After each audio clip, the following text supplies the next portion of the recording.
September 2000. The Project for a New American Century, a neoconservative think tank whose members include Dick Cheney, Donald Rumsfeld, Jeb Bush, and Paul Wolfowitz, releases their report, entitled Rebuilding America's Defenses. In it, they declare that the process of transformation, even if it brings revolutionary change, is likely to be a long one, absent some catastrophic and catalyzing event, like a new Pearl Harbor.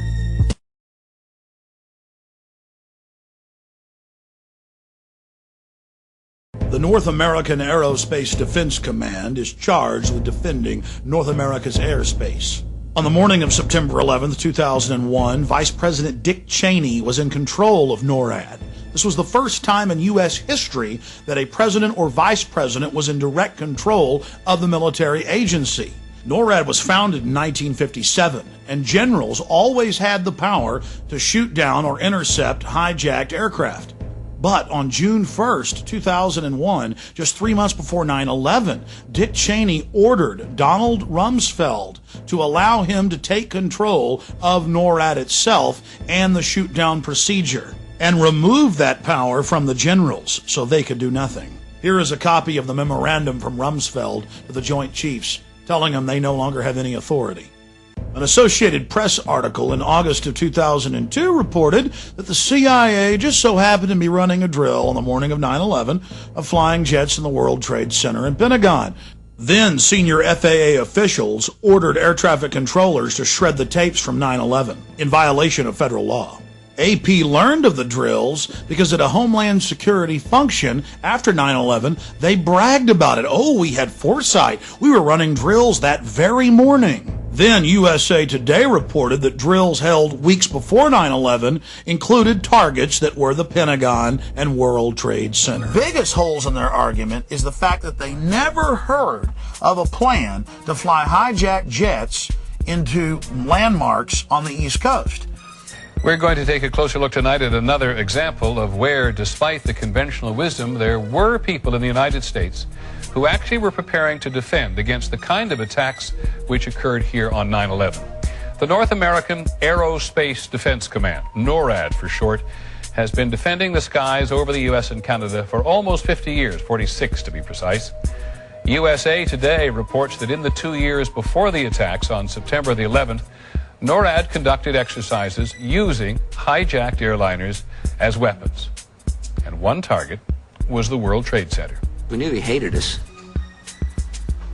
but there was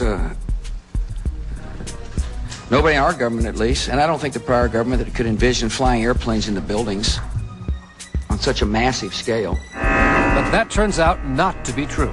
U.S. military planners did envision and practice those very scenarios.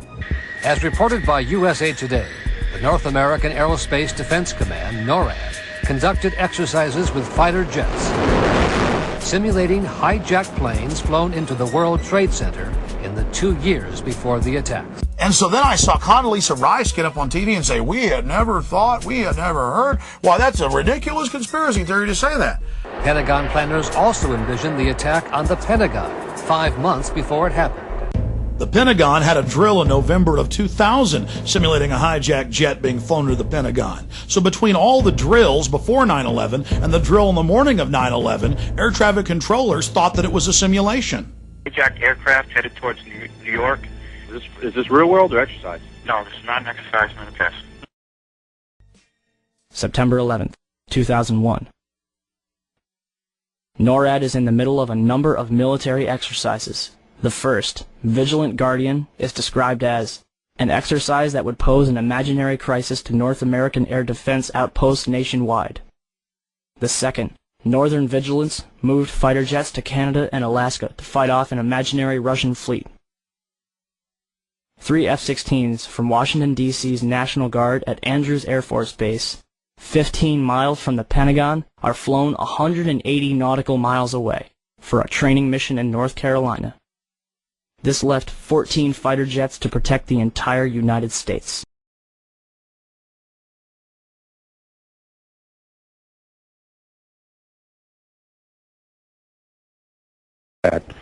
I wanted to focus just a moment on the Presidential Emergency Operating Center.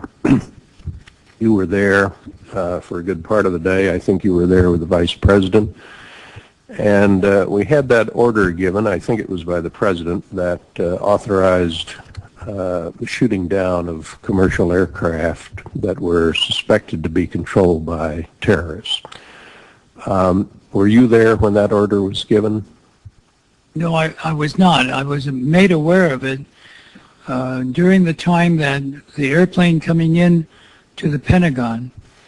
There was a young man who would come in and say to the Vice President, the plane is 50 miles out.